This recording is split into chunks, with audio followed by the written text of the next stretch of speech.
नमस्कार, आप सभी का पुनः एक बार स्वागत है ऑनलाइन क्लास में। अभी हम लोग पढ़ने जा रहे हैं क्लास 10 का केमिस्ट्री में हम लोग का पहला चैप्टर चल रहा है रासायनिक अभिक्रिया एवं समीकरण। पिछली क्लास जो हम लोग किए थे उसमें हमने बताया था कि रासायनिक समीकरण का संतुलन कैसे किया जाता है। इसमें आपको यह बताया गया था कि कभी भी जिस समीकरण का हम यूज करते हैं रासायनिक समीकरण का, वह समीकरण हमेशा संतुलित होना चाहिए। असंतुलित रासायनिक समीकरण का हम अनुप्रयोग नहीं करते। तो उसमें हमने बताया था कि कैसे असंतुलित रासायनिक समीकरण को हम संतुलित करते हैं। उसमें पूरे नियम बताए थे, पूरे स्टेप बताए थे कि किस प्रकार से उसका काम हम करते हैं। उसमें एक विद्यार्थी ने पूछा था कि अभी उसको पूरा क्लियर नहीं हो पाया है, समझ में नहीं आया है, थोड़ा सा फिर से इस पर हम प्रकाश डालते हैं, फिर से इसके कंसेप्ट को बताते हैं कि कैसे असंतुलित रासायनिक समीकरण को हम संतुलित करते हैं। हम कुछ बातों को यहाँ पर जानेंगे। सबसे पहले आप रासायनिक समीकरण को संतुलित करने के लिए, रासायनिक समीकरण को लिखने के लिए कुछ महत्वपूर्ण बातें हैं, उसको एकदम ध्यान में रखिए। ध्यान में रखना उसको आवश्यक है। अगर वह ध्यान में नहीं रहेगा, हम कितना भी उसको डीपली ब्रीफली हम समझाएंगे, आप उसको नहीं समझ पाएंगे। क्या क्या बातें ध्यान में रखनी, अगर इन बातों को आप समझ सकते हैं, तभी आप असंतुलित रासायनिक समीकरण को संतुलित कर सकते हैं। अन्यथा कदापि आप उसको संतुलित नहीं कर सकते। अब देखिए कि क्या क्या आपको जानना है, देखना है। सबसे पहली बात, जितना भी हम लोग तत्व जानते हैं उन सारे तत्वों के संकेत आपके दिमाग में होने चाहिए। हम यह भी बता रहे हैं कि क्यों इसको जानना आवश्यक है। संकेत इसलिए दिमाग में होने चाहिए कि आप उस अक्षर को देख करके, उस इंग्लिश अल्फाबेट को देख करके आप यह पता लगा सके कि उसमें कौन कौन से तत्व विद्यमान हैं। तब उसका हम बैलेंसिंग करेंगे, उसका संतुलन करेंगे। पहला हो गया कि तत्व का संकेत। संकेत याद रखना कोई बड़ी बात नहीं है। आपको एक चीज और बता दें कि थोड़ा सा यहाँ पर सेंस ऑफ ह्यूमर का भी प्रयोग करना है। तो सेंस ऑफ ह्यूमर का प्रयोग कैसे क्या करेंगे, तो यहाँ पर देख, अगर लगातार दो बड़े लेटर आते हैं, यह दो तत्वों के संकेत। अगर मान लेते हैं कि किसी विद्यार्थी को सारे 118 तत्वों के संकेत पूरे के पूरे दिमाग में नहीं रहते, उनके लिए हम बता रहे हैं, तो उसको ऐसे समझ सकते हैं। अगर लगातार दो अगर अंग्रेजी अल्फाबेट लिखे गए हैं और दोनों लेटर बड़े हैं, तो यह दो तत्वों को इंडिकेट करेगा। और यदि पहला आने वाला लेटर बड़ा है, उसके बाद आने वाला लेटर छोटा है, यह एक ही एलिमेंट के लिए होता है। पीछे क्लास में भी इस बात की हम चर्चा किए हुए है ना। तो यहाँ पर जैसे सी हो गया, अब यहाँ पर ए, ऐसा कभी आपको नहीं मिलेगा क्योंकि ये किसी तत्व का संकेत होता नहीं है। सी होता है, अब ए होता नहीं, तो दोनों बड़ा तो संभव नहीं है। इसलिए यहाँ पर ऐसे भी अगर नहीं भी होगा तब भी सी बड़ा और ए छोटा होगा, यह तत्व का संकेत होता है ना। जैसे सी हो गया, ओ हो गया। अब देखिए यहाँ पर दोनों हमने बड़ा लिखा, यह दो तत्व होते हैं। अगर हमने इसको सी को बड़ा लिख दिया, वो को छोटा लिख दिया, एक ही तत्व है। हमने एस लिखा बड़ा और आई लिखा बड़ा, यह दो तत्व होते हैं। एक सल्फर हो गया, एक आयोडीन हो गया। लेकिन इसी में हमने एस बड़ा लिखा और आई छोटा लिखा, यह एक ही तत्व है। तो जिनको याद नहीं है, बहुत सारे तत्वों के संकेत अगर याद नहीं है, जनरल विद्यार्थियों को 118 तत्वों के बारे में पता नहीं होता। आपके सिलेबस के अनुसार 1 से 30 तक परमाणु संख्या, उसका इलेक्ट्रॉनिक विन्यास, संयोजकता, तत्व का नाम, संकेत, यह सब कुछ आपको याद रखना है कम से कम। इसके अलावे उसके बाद के कुछ तत्वों में जैसे सिल्वर है, एंटीमनी है, आर्सेनिक है, आपको सोना है, यह सारे को आपको याद रखना जरूरी है। तो यहाँ पर इन सारे तत्वों का संकेत ऐसे आप समझ करके याद रख सकते हैं। ये पहला। फिर और क्या जरूरी है इसके लिए, तो अणु और परमाणु। पहला क्या जानना है, आपको दिमाग में रखना है तत्वों का संकेत। या हम उन टॉपिकों को लिख रहे हैं जिसको अगर आप याद रखते हैं, ध्यान रखते हैं, तब आप संतुलित कर पाइएगा समीकरण को, अन्यथा नहीं कर पाइएगा। तो पहला तो हो गया तत्वों का संकेत, यह आपको ध्यान में रखना होगा। दूसरा हमको परमाणु और तीसरा अणु, परमाणु और अणु हम कह सकते हैं। यह आपको ध्यान में रखना पड़ेगा कि अगर किसी तत्व का, अगर किसी पदार्थ का कोई सूत्र दिया हुआ है तो उसमें उसका अणु कौन होगा और परमाणु कौन होगा। और उस अणु में, जैसा कि आपको बताया गया पीछे क्लासों में, कि परमाणुओं का समूह, मतलब कि एक से अधिक परमाणु जब आपस में मिलते हैं तो बनता है अणु। तो दिए गए अणु में किसी स्पेसिफिक, एक दिए गए किसी विशिष्ट तत्व का या परमाणु का संख्या कितना होगा, यह आपको डिटरमाइन होना पड़ेगा उसके लिए। अब देखिए आप, जैसे कि हम लिखते हैं CaOH2, CaOH2। तो अगर संकेत याद रहेगा तब ना पता पाइएगा कि यहाँ पे कौन कौन से तत्व हैं। नहीं भी याद रहेगा तो हमने तो तरीका बता दिया है। अब देखिए आप, C बड़ा है, उसके बाद वाला छोटा है, यानी कि Ca एक ही वो तत्व हो गया, एक ही तत्व हो गया। फिर देखिए O बड़ा है, H बड़ा है, यानी कि दोनों बड़ा है, तो दोनों दो तत्व हो गया। यानी कि अगर आपको नहीं पता है तो आप देख करके बता दिएगा कितने तत्व है। अब आप बता सकते हैं कितने तत्व है, तो 3 तत्व है। अब हमको देखना है कि जो लिखा हुआ है सूत्र, उसमें उस तत्व के कितने परमाणु। तो हमने बताया जो तत्व का संकेत दिया हुआ होता है उसके दाहिने साइड में नीचे तरफ जो नंबर लिखा होता है वह उस तत्व का परमाणु संख्या होता है। अगर कोई नंबर लिखा हुआ नहीं है तो उसका परमाणु संख्या कितना होगा, उसका परमाणु संख्या होता है 1।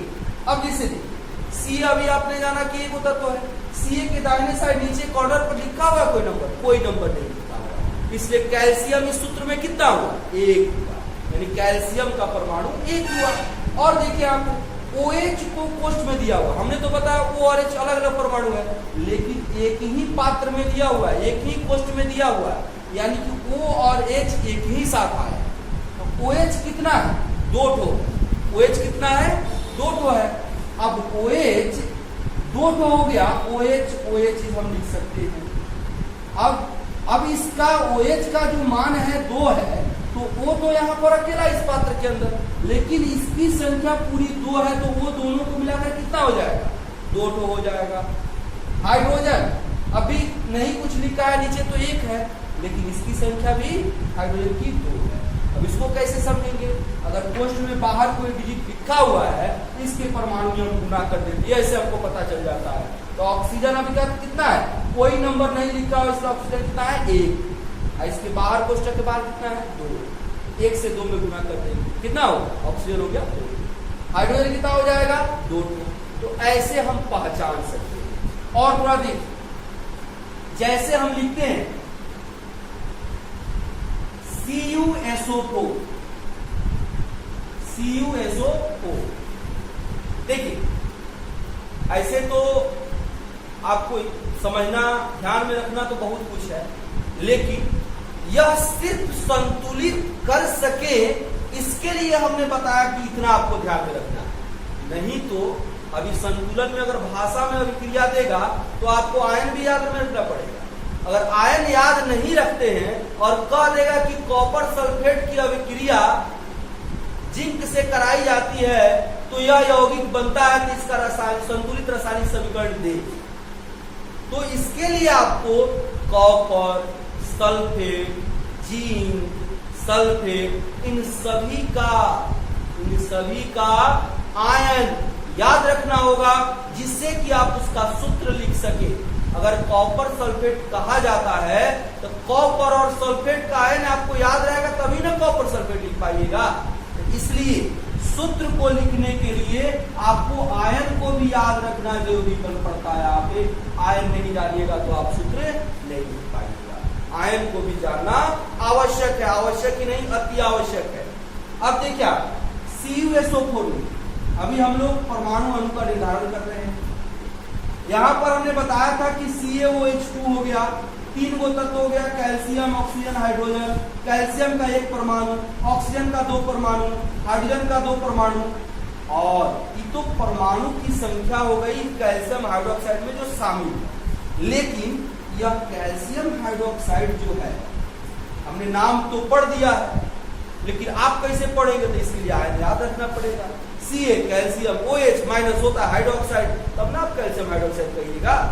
तो इसके लिए आपको आयन याद रखना पड़ेगा। और हम क्या कहेंगे, इसका अणु कितना है, तो हम कहेंगे कैल्शियम हाइड्रोक्साइड के एक अणु में कैल्शियम के 1 परमाणु, ऑक्सीजन के 2 परमाणु, हाइड्रोजन के 2 परमाणु उपस्थित है। यहां देखिए कॉपर सल्फेट का यह एक अणु दिया हुआ है। अब हमको पहचानना है कि कौन कौन से तत्व इसमें है। तो देखिए पहले क्या लिखा हुआ है, C लिखा हुआ है। तब आप कहिए कार्बन है, तो उसके बाद भी हम देख लेते हैं। देखिए C के जस्ट बाहर एक छोटा और एलिमेंट दिया हुआ है, छोटा एक और अल्फाबेट दिया हुआ है। तो आपको पता है कि बड़ा लेटर के बाद जब छोटा आता है तो बड़ा के साथ ही होता है और अलग नहीं होता है।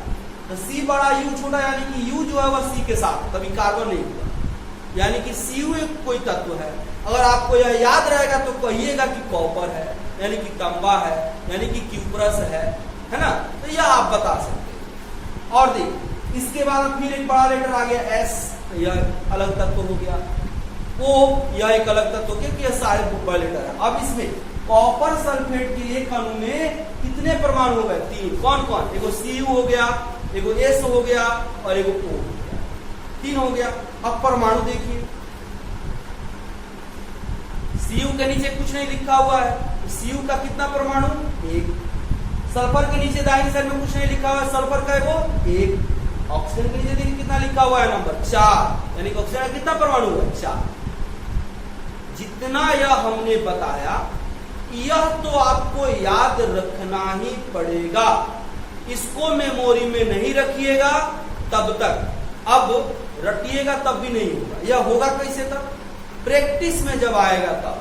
अब कैसे प्रैक्टिस में आएगा यह भी समझिए। जैसे हमको आयन याद रखना है, आयन बनाना है। अब मान लेते हैं कि आपके कॉपी में लिखा हुआ है,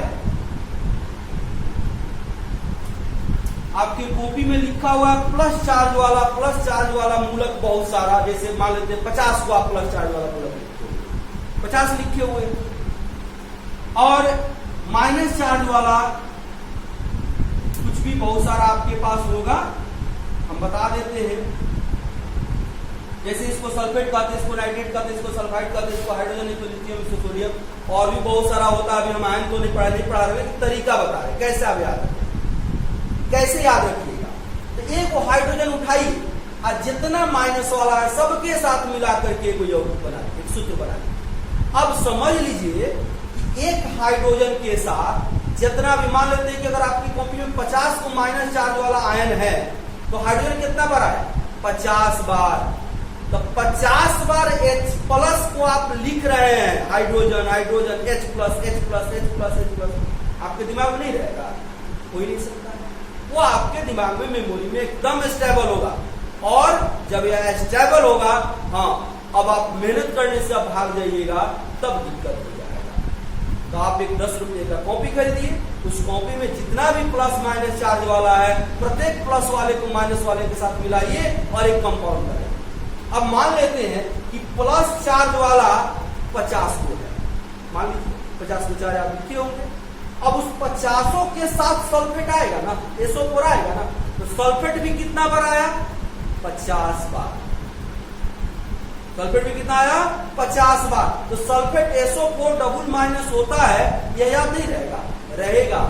हाँ आप अब कॉपी लेकर के रटिएगा तब याद नहीं रहेगा, लेकिन उसी को अभ्यास में लाइएगा तो एकदम श्योर है कि आप उसे कभी भूल नहीं सकते। तो यह आप अभ्यास कीजिए, अभ्यास में इसको लाइए, तब जाकर के आप उसको कर पाएंगे। और यह तो हो गई बात कि आपको आयन याद रखना है, तत्व का संकेत याद रखना है, परमाणु याद रखना है, अणु याद रखना है। तब अब हम लोग संतुलित करेंगे। अगर इतना बात समझ लीजिए मेरी इतनी बात समझाने के बाद अगर आपको रासायनिक समीकरण का संतुलन करने नहीं आता है तो समझ लीजिए समझना आपके बस का नहीं है।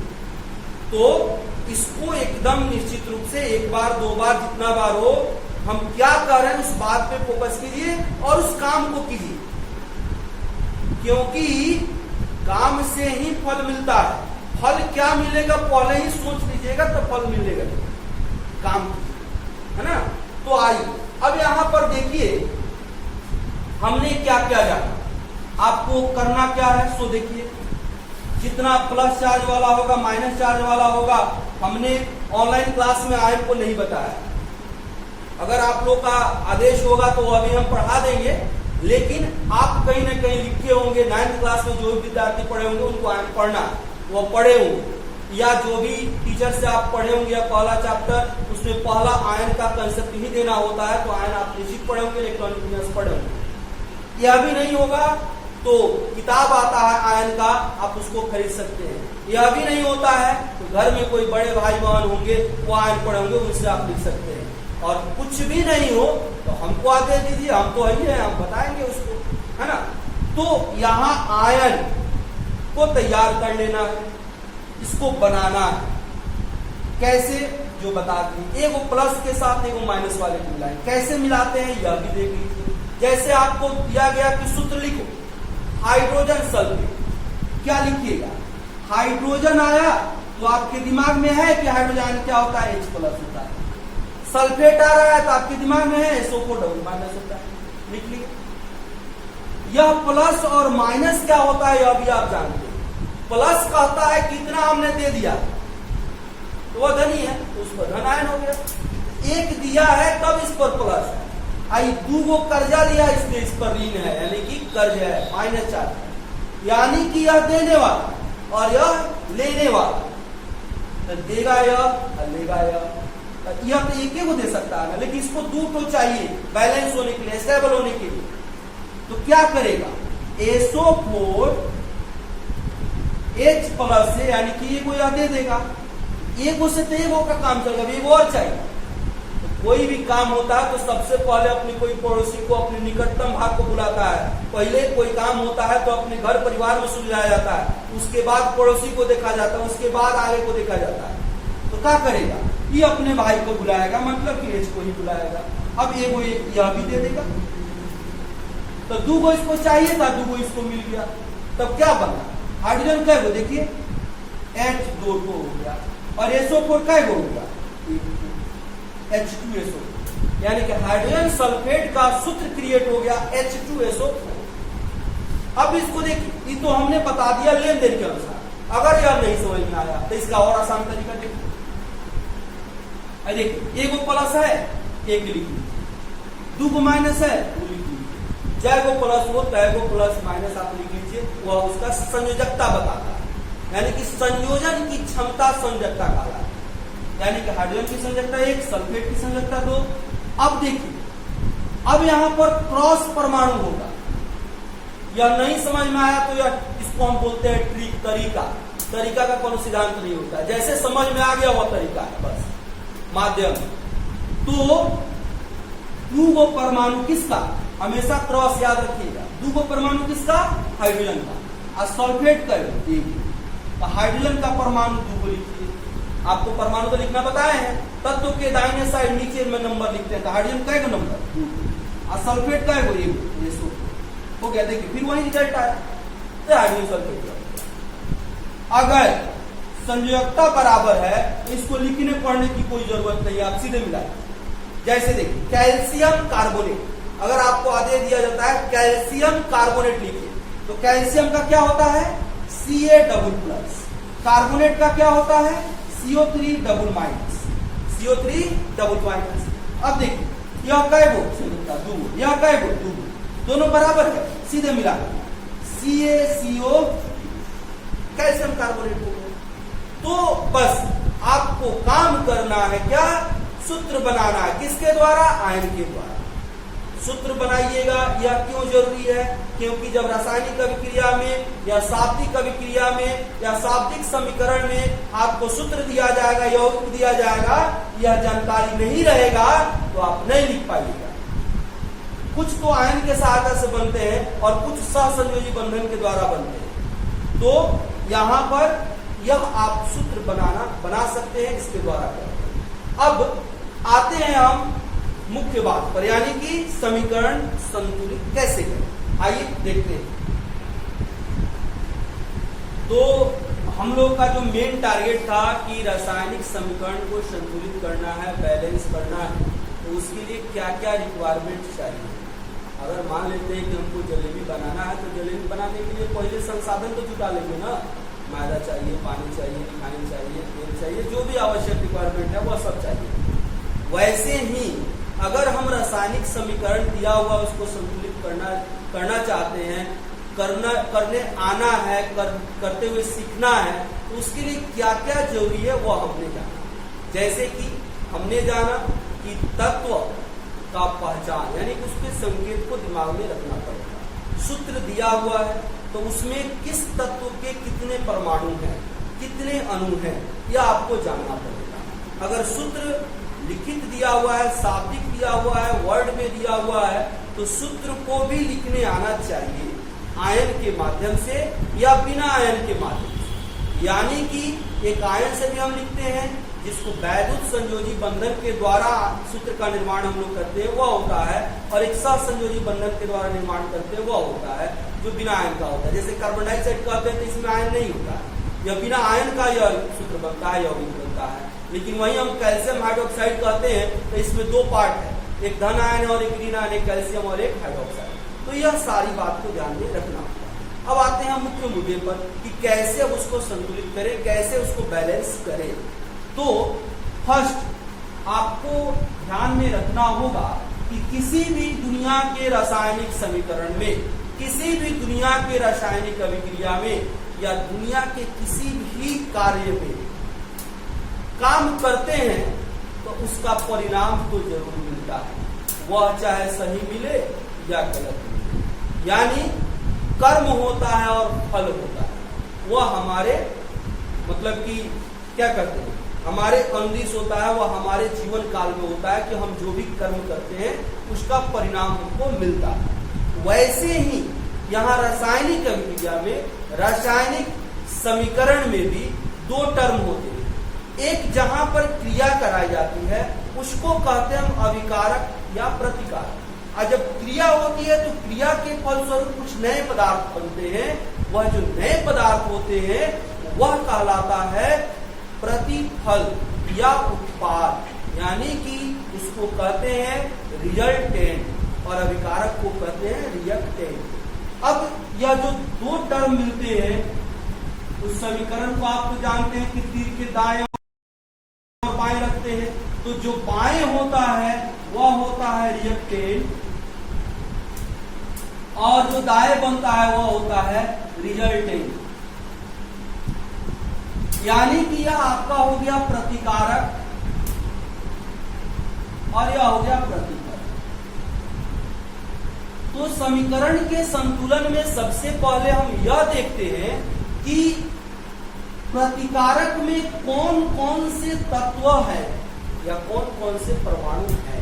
पहला काम क्या होगा, तत्व के परमाणु का निर्धारण कौन कौन से है, यानी कि एटम्स ऑफ एलिमेंट आपको ध्यान में रखना होगा। और तत्व का सबसे छोटा वाला जो पार्ट होता है, स्मॉलेस्ट पार्ट जो होता है वही एटम होता है, परमाणु होता है। तो हमको यह ध्यान में रखना होगा कि कौन कौन से तत्व उसमें शामिल है। और आपको बताया गया है कि अभिकारक में जो होता है वही हमको प्रतिफल में प्राप्त होता है। तो यहां से पहला काम तत्व के परमाणु का निर्धारण। दूसरा काम क्या हम करते हैं, तो उसकी संख्या। अभिकारक में जो तत्व है कितनी संख्या में, अगर कैल्शियम है, ऑक्सीजन है, हाइड्रोजन है, कॉपर है, जो भी दिया हुआ है, तो जो तत्व है उनकी संख्या कितनी है। तो परमाणु की संख्या अलग अलग, परमाणु की संख्या अलग अलग का मतलब कि रिएक्टेंट में उस तत्व के कितने परमाणु है और रिजल्टेंट में उस तत्व के कितने परमाणु है। अब यहां से आपका आता है रिजल्ट, आपका मुख्य काम। यह आपका निर्धारण हो गया, अवलोकन हो गया जिसके अनुसार आपको काम करना है। काम कब करना है? अगर अभिकारक में, प्रतिकारक में उस परमाणु की संख्या जो तत्व दिया हुआ है वह प्रतिफल में शामिल उसी तत्व के परमाणु की संख्या के बराबर है, तो उसी को कहते हैं संतुलित रासायनिक समीकरण। और जब यह बराबर है तो समीकरण हो गया संतुलित। तो अब यहाँ पर आपको कुछ काम नहीं करना। काम कब करना है? जब उस तत्व के परमाणु की संख्या जो प्रतिकारक में है वह रिजल्टेंट यानी कि प्रतिफल में शामिल तत्व के परमाणु की संख्या के बराबर नहीं हो, तब आपका काम शुरू होता है। यानी कि उस स्थिति में उस समीकरण को हम कहते हैं असंतुलित रासायनिक समीकरण। अब उसको संतुलित करते हैं। संतुलित कैसे करते हैं यह आपको अब यहां पर जानना है। करते क्या है? जैसे मान लेते हैं कि यहां पर एक तत्व है एक अभिकारक में, इसका परमाणु है 2 और प्रतिफल में मान लेते हैं एक तत्व है बी, इसका परमाणु है 3। देखिए यहां पर यह बराबर नहीं है, तो इस स्थिति में इस समीकरण को क्या कहेंगे? इसको कहेंगे कि यह समीकरण जो है यह असंतुलित रासायनिक समीकरण। तो फिर बराबर कैसे होगा? तो जो इधर का परमाणु है वह इसके अणु में गुणा हो जाता है और जो इधर का परमाणु है वह इसके अणु में गुणा हो जाता है। अब देखिए एक बात और बताया गया, हमने यह बताया है कि जो परमाणु लिखते हैं वह तत्व के नीचे दाएं साइड में संख्या के रूप में लिखते हैं। तो यहाँ पर 2 और यहाँ पर 3। अब बराबर करना है तो 3 से इधर गुणा कर देंगे। जब भी गुणा जिस नंबर से करते हैं वह तत्व जिस अणु का भाग होता है उस नंबर को उस अणु के आगे लिखते हैं। यानी कि 3 से गुणा कर रहे हैं तो अणु हो गया A2, इसके आगे लिखते हैं। अब इधर 2 से गुणा करना है तो अणु हो गया B3, यहां पर 2। यह हुआ। अब देखिए आप 3 दूना 6, इधर का परमाणु हो गया 2 तिया 6, इधर का परमाणु हो गया, बराबर हो गया। यह हम एक तत्व के लिए हैं, 2 को तत्व हो सकता है, 3 को हो सकता है, 5 को हो सकता है, 50 को हो सकता है। अब आपका अभिक्रिया पर निर्भर करता है। तो इस तरह से हम उसका काम कर रहे हैं। एक और इसमें बात है कि इसमें सबसे पहले हम जटिल जो आपका अणु होता है, जटिल जो पार्ट होता है कोष्ठक वाला, कोशिश करते हैं पहले उसका काम हो जाए, उसके बाद आएगा काम करते हैं। तो अब यह हमने बता दिया कि किस आधार पर कैसे करना है। यहां तक समझ में आएगा तब आगे भी बुझाएगा, अगर यहां तक नहीं आया तो आगे गया। जितना बात बोले हैं उतना समझेंगे तभी आप आगे समझ पाएंगे, अन्यथा परेशानी पहाड़ बन करके आपको कुचल देगा और आपका लेस मात्र भी समझ में नहीं आएगा। तो परेशानी से बचना है, उस पहाड़ से कुचलने से बचना है, इसको पूर्ण रूप से समझना है। क्योंकि 2 नंबर बोर्ड के एग्जाम में फिक्स है, कोई डाउट नहीं है। आना है तो आना है, वो ऑब्जेक्टिव में आए चाहे शॉर्ट क्वेश्चन में आए, लॉन्ग टाइप में नहीं आएगा, लेकिन शॉर्ट में आए चाहे ऑब्जेक्टिव में आए, लेकिन आना निश्चित है। रासायनिक समीकरण को संतुलित करें या बताएं कि दिया गया रासायनिक समीकरण संतुलित है या असंतुलित है, जैसा भी हो क्वेश्चन का टाइप, लेकिन इससे आएगा। तो इतना यह कंसेप्ट हुआ। अब इसके बाद अगर फिर भी हम यह नहीं कहते हैं, कोई जबरदस्ती नहीं है, अगर आप इसको ईमानदारी से लाइन बाय लाइन को मेरी बात को सुनिए, नहीं हो तो पुश करके पूरा मेरी बात को लिख लीजिए, उसके बाद उसको पढ़ करके समझने का प्रयास कीजिए, उसके अकॉर्डिंग काम कीजिए। नहीं समझ में आने का कोई संभावना नहीं है, फिर भी अगर नहीं आता है तो अगले क्लास में बताएंगे, थोड़ा और कुछ हम सरल तरीके से इसको करेंगे, बताएंगे। लेकिन इतना ध्यान रखिए कि यह आपके लिए बहुत ही महत्वपूर्ण है। आपके मैट्रिक एग्जाम में 80 नंबर में 2 नंबर यह आना है। अब इसको हम जानेंगे कुछ उदाहरण के माध्यम से। तो देखिए उदाहरण, आपके सामने कुछ रासायनिक समीकरण दिए गए हैं, इसको हम लोग संतुलित करके समझेंगे कि कैसे। अभी इसके पहले जो कंसेप्ट पढ़े हैं वह सारे उसी कंसेप्ट को यहाँ पर यूटिलाइज किया जाएगा। अभी तो सीधे आपके सामने सूत्र को लिख दिया गया, इसके बाद कुछ क्वेश्चन बताएंगे जिसमें सूत्र का नाम दिया जाएगा, सूत्र को आपको लिखना पड़ेगा, तब आपको संतुलित करना होगा। अभी डायरेक्ट आपको सूत्र दिया गया है, आपको यहाँ पर अभिकारक प्रतिफल दे दिया गया है, कौन किस क्रिया करके क्या बना रहा है यह दे दिया गया है। अभी आपको इसके लिए काम करना है। अब यह अभिक्रियाएं किस तरह से होंगी, आगे हम लोग जब अभिक्रिया का प्रकार पढ़ेंगे तो उसमें आपको यह बताया जाएगा कि कैसे कौन कंपाउंड किसके साथ मिलता है तो क्या बनाता है और किस प्रकार से बनाता है। प्रत्येक एक रासायनिक अभिक्रिया एक प्रायोगिक क्रियाकलाप होता है, उसी के अनुसार उसमें काम होता है। तो आइए देखते हैं, हम एक एक पार्ट देखेंगे। सबसे पहले बात, जैसे कंसेप्ट बताया उसी के अनुसार सोचिएगा तो जल्दी रिकवरी होगा, जल्दी से समझ में आएगा। हम उसी अकॉर्डिंग सोचते हैं। पहले हमने क्या बताया, सबसे पहले देखते हैं कि अभिकारक में कौन कौन से तत्व हैं। केवल अभिकारक में तत्व देख लीजिएगा, प्रतिफल में भी वही आपको मिल जाएगा। चलिए देखते हैं। अभिकारक में देखिए, हमने बताया कि तत्व कैसे समझते हैं। जो बड़ा लेटर में लिखा होता है वह सभी उस तत्व को इंगित करता है। बड़ा के जस्ट बाद अगर कोई छोटा लेटर लिखा हुआ है तो एक ही तत्व में का वह भाग होता है। अब जैसे आप एन लिखा हुआ है, एक तत्व यह हो गया, एक तत्व हो गया, यानी कि एक नाइट्रोजन है और एक ऑक्सीजन। नाम याद नहीं भी रहे तो किसको दिक्कत है, तो अगर नाम याद भी नहीं रहे तब भी आप समझ सकते हैं, लेकिन नाम याद रखिएगा तो बहुत ही बेहतर है। तो यहाँ पर एक नाइट्रोजन हो गया, एक ऑक्सीजन हो गया। इधर भी देखिए वही आपको मिलेगा नाइट्रोजन और ऑक्सीजन, एन और ओ। अब देखिए पहला काम तो हमने कर लिया। अब क्या करते हैं कि अभिकारक में उस तत्व के कितने परमाणु और प्रतिफल में कितने परमाणु, यह मिलाते चले। जहां बराबर होगा तब तक वह संतुलित है, अब बराबर नहीं है तो असंतुलित है। तब हम अपना काम शुरू करें। देखिए पहले नाइट्रोजन का संख्या मिलाते हैं। कैसे परमाणु संख्या निर्धारित करते हैं, तो तत्व के नीचे दाहिने साइड में जो नंबर लिखा होता है वही होता है उसका परमाणु संख्या। अगर कोई नंबर नहीं लिखा हुआ है तो परमाणु संख्या कितना होता है, 1 होता है। नाइट्रोजन के नीचे कितना नंबर लिखा हुआ है, 2, यानी नाइट्रोजन का परमाणु कितना हो गया, 2। किसमें हुआ, अभिकारक में, रिएक्टेंट में हुआ। इधर देखिए नाइट्रोजन है, नीचे कोई नंबर इसके बगल में नहीं लिखा हुआ है, नाइट्रोजन कितना हुआ, 1 हुआ। अब आप खुद बताइए, इधर नाइट्रोजन 2, इधर नाइट्रोजन 1, बराबर है, नहीं। अभी जस्ट इसके पहले हमने कंसेप्ट बताया, जब बराबर नहीं होता तो क्या करते हैं, तो उसी परमाणु के नंबर से मल्टीपल साइड क्रॉस गुना कर देते हैं। और वह गुना कहाँ लिखते हैं, तो उस अणु के, वह तत्व जिसका भाग होता है उस अणु के सबसे आगे रखते हैं उस नंबर। अब देखिए 1 से इधर गुना करेंगे तो आप तो जानते हैं 1 से किसी में गुना करेंगे तो वही मिलेगा, तो यहाँ रखिएगा चाहे नहीं रखिएगा कोई फर्क नहीं पड़ता। और 2 से इधर गुना करेंगे तो एन इस एनओ का पार्ट है, 2 को कहाँ लिखिए, यहाँ पर आगे लिख दिए। यानी अब देखिए नाइट्रोजन 2 हो गया, नाइट्रोजन 2 हो गया। अब बोलिए नाइट्रोजन बराबर, अब आगे देखिए ऑक्सीजन कितना है, 2 है।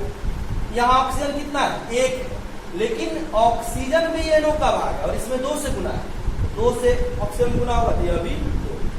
लेकिन नाइट्रोजन 2, नाइट्रोजन 2, ऑक्सीजन 2, ऑक्सीजन 2। अब आपका यह संतुलित रासायनिक समीकरण है। एक बात हमेशा याद रखिएगा, कभी भी रासायनिक समीकरण लिखेंगे तो संतुलित में लिखेंगे, नहीं लिखेगा आपको कोई नंबर नहीं मिलेगा। क्वेश्चन भी इसके पहले हमने किया हुआ है कि रासायनिक समीकरण को संतुलित करना आवश्यक है। क्यों, उसका कारण भी हम जानते हैं कि क्यों रासायनिक समीकरण को संतुलित करते हैं। इसलिए निश्चित रूप से संतुलित रासायनिक समीकरण को ही लिखते हैं, उसका ही अध्ययन करते हैं, असंतुलित का नहीं करते।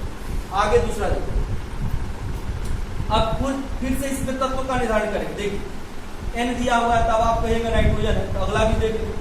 देखिए जस्ट बाद ये आ गया, लेकिन ये छोटा, यानी कि एन एक तत्व हुआ, न कि एन एक तत्व हुआ। आपको बताएं बड़ा लेटर के बाद एक छोटा लेटर आ जाए तो एक ही तत्व होता है, लेकिन अगर यही ए अगर बढ़ा देता तो जो कि संभव नहीं है, क्योंकि ये तो कोई तत्व होता नहीं है, तो बढ़ा देने का सवाल ही नहीं बनता।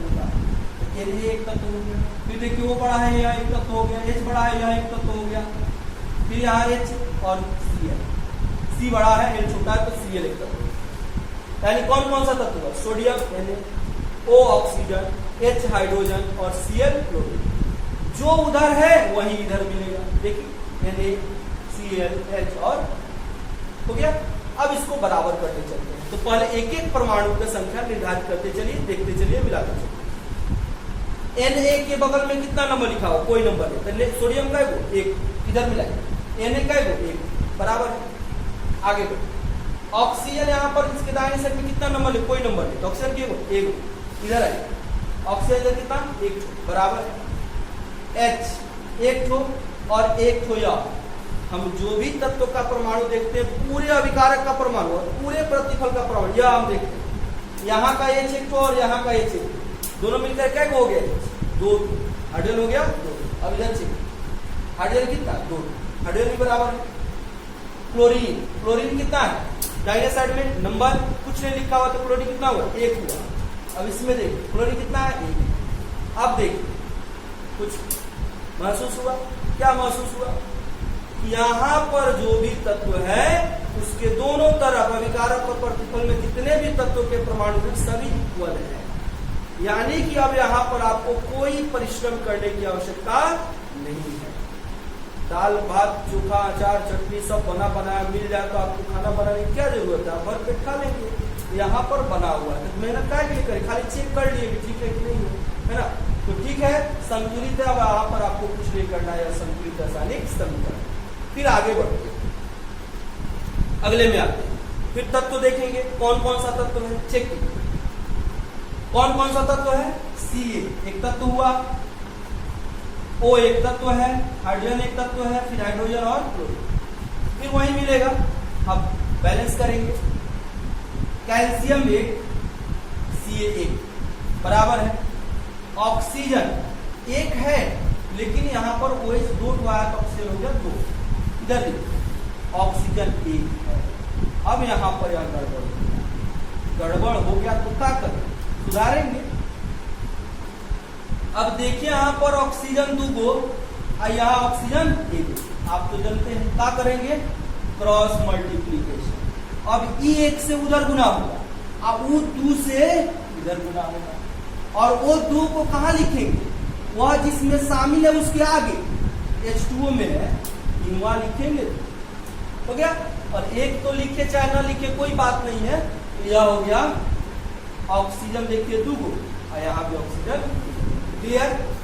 और देखिए हाइड्रोजन एक है लेकिन दो OH का मान है तो इसलिए हाइड्रोजन दो और एक तीन। यहाँ देखिए हाइड्रोजन दो था लेकिन दो लिख दिए तो अब दो दुना कै हो गया, चार हो गया, चार हो गया। अब दो गो तो हाइड्रोजन यहाँ ये है तो दो गो और चाहिए ना, यहाँ एक ही गो है, अब इसको दो गो और बना देंगे तो नहीं हो जाएगा। अब इसी दो से इसमें गुना कर हाइड्रोजन चार। अब देखिए जब HCl के आगे दो लिख दे तो हाइड्रोजन तो दो हुआ ही, क्लोरीन एक था, दो से गुना कर दे तो क्लोरीन कै गो, दो गो, इधर मिलाइए क्लोरीन कै हो गया, इसका भी बाजार खत्म हुआ, भी संतुलित हो गया, कोई मेहनत नहीं करना। आगे फिर चेक करते हैं कौन कौन सा तत्व है, जिंक है, Zn, C है, O है, तीन गो तत्व Zn, C और इधर वही तत्व मिलेगा। अब देखिए बराबर है, Zn का कुछ नहीं लिखा है एक, यहाँ पे Zn कुछ नहीं लिखा है एक, यहाँ कार्बन C कुछ नहीं लिखा है एक, यहाँ देखिए C कुछ नहीं लिखा है एक, ऑक्सीजन तीन और यहाँ पर एक का दो, देखिए यह भी बराबर है, यह भी आगे C बड़ा है, U छोटा नहीं है, सॉरी बड़ा नहीं है, यह भी छोटा है, Cu एक तत्व हो गया, Cu S और तीन तत्व वही इधर भी मिलेगा। अब परमाणु देखिए बराबर है कि नहीं, Cu का एगो दो, इधर देखिए Cu का एगो दो बराबर है, S का एगो एक, इधर देखिए S एक बराबर है, ऑक्सीजन का एगो दो, इधर ऑक्सीजन देखिए दो ठो और एक ठो, तीन ठो। अब क्या करेंगे बताइए, अब थोड़ा ध्यान देना है, क्या करना है, तीन ठो ऑक्सीजन हो गया। ऐसे तो हमको इस क्लास में 10th की क्लास बैच चल रहा है, यही बताना चाहिए, फिर भी हम बता दे रहे हैं, आसान है, ऐसे या IS के बैच में बताते हैं, फिर भी देखिए इधर अभिकारक में सॉरी प्रतिफल में ऑक्सीजन है 3, इधर कितना है 2, हमको बराबर करना है, बराबर करना है। अब आप समझ सकते हैं हमने बताया क्या, इधर हमको उस टर्म से गुना करना है जिससे कि इसका मान इसके बराबर हो जाए। क्या करें, तो अगर ये 2 से इसमें भाग ले यानी कि 3/2, अगर 3/2 से इसमें गुना कर दे हम, ध्यान दीजिए, तो देखिए तो 2 से 2 कैंसिल हो जाएगा, 3 ऑप्शन बच जाएगा, 2 से 2 कैंसिल हो जाएगा, 3 ऑप्शन बच जाएगा, और इधर भी 3 ऑप्शन हो गया।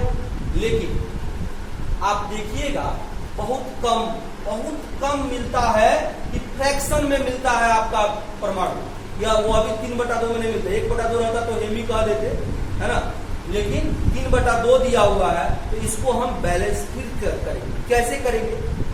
तो यह भी एक बराबर के सिंबल जैसे ही काम करता है। जैसे हम लोग समीकरण पढ़ते हैं मैथ में, तो मैथ का समीकरण होता है, गणितीय समीकरण होता है, या रसायन का समीकरण है, इसमें रासायनिक समीकरण है। अब देखिए क्या, ये तो 2 भाग में है, इधर टपेगा तो गुना में हो जाएगा। तो आप जानते हैं गणित में पढ़े हुए, जैसे देखिए थोड़ा सा गणित काम चर्चा यहाँ पे करें। अगर हम लिखते हैं x + 2/5 + y = 3x + 2, तो जब आप इसमें सारा काम करते हैं, मतलब इधर लघुत्तम निकाल करके 5 भाग में आता है, इधर आके गुना हो जाता है, तो क्या करते हैं? सीधा ट्रिकली अगर बात करें तो 5 जिस पद के भाग में है उसको छोड़ करके बाकी सब में 5 से गुना हो जाता है, बाकी सब में 5 से गुना हो जाता है। ठीक वैसे 2 भाग में इस टर्म में है, तो 2 इस छोड़ करके बाकी सारा पद में गुना हो जाता है। यानी कि फाइनल देखिए क्या है, 2CuS कॉपर सल्फाइड, ये तो 3 इसके साथ रहेगा, 3O2। देखिए अब इसके बाद मिरेकल होगा, 2Cu2O + 2SO। अब देखिए आपका बैलेंस हुआ कि नहीं हुआ। यहाँ तो बैलेंस हो ही रहा था, लेकिन यहाँ पे मिल रहा था भिन्न में, भिन्नांक में नंबर मिल रहा था। अब देखिए कॉपर का 2 दूना 4, यहाँ देखिए कॉपर का 2 दूना 4, सल्फर का 2, सल्फर कितना 2, ऑक्सीजन 3 दूना 6, ऑक्सीजन 2 और 2 दूना 4, 2 4 6 हो गया। तो ऐसे हम बैलेंस कर सकते हैं। आप 1 बार 2 बार 3 बार इस वीडियो को देखिए, जितना टर्म बताया उसको ध्यान में रखिए, और निश्चित रूप से 110% गारंटी है कि अगर आप इस वीडियो को पूरे ध्यान से, पूरे ईमानदारी से देखते हैं, समझते हैं, इसका अनुपालन करते हैं, तो आप निश्चित रूप से किसी भी प्रकार के रासायनिक समीकरण को निश्चित ही संतुलित कर पाइएगा, इसमें कोई दो राय नहीं है। तो आप इसको देखें, समझें, इसका अभ्यास करें। अगले क्लास में एनसीईआरटी का हम टोटल जितना भी रासायनिक समीकरण होगा सबको संतुलित करेंगे। अगर कोई परेशानी है रासायनिक समीकरण के संतुलित करने में, तो वह भी आप कमेंट बॉक्स में डालेंगे, उसका भी हम संतुलन करेंगे। अगर कोई विद्यार्थी नया इस वीडियो को देख रहे हैं, नए जुड़े हैं, तो चैनल को सब्सक्राइब करें, बेल आइकन दबाएं, जिससे लगातार आप क्लास के सारे अपडेट आपको मिलते रहें और आप बढ़िया से, आसानी से आप इस सारे विषय वस्तु को पूर्ण रूप से पढ़ पाएं, समझ पाएं, जान पाएं। तो सब्सक्राइब कीजिए, शेयर कीजिए, लाइक कीजिए और विद्यार्थियों तक इस लाभ को पहुंचाइए। धन्यवाद। पुनः क्लास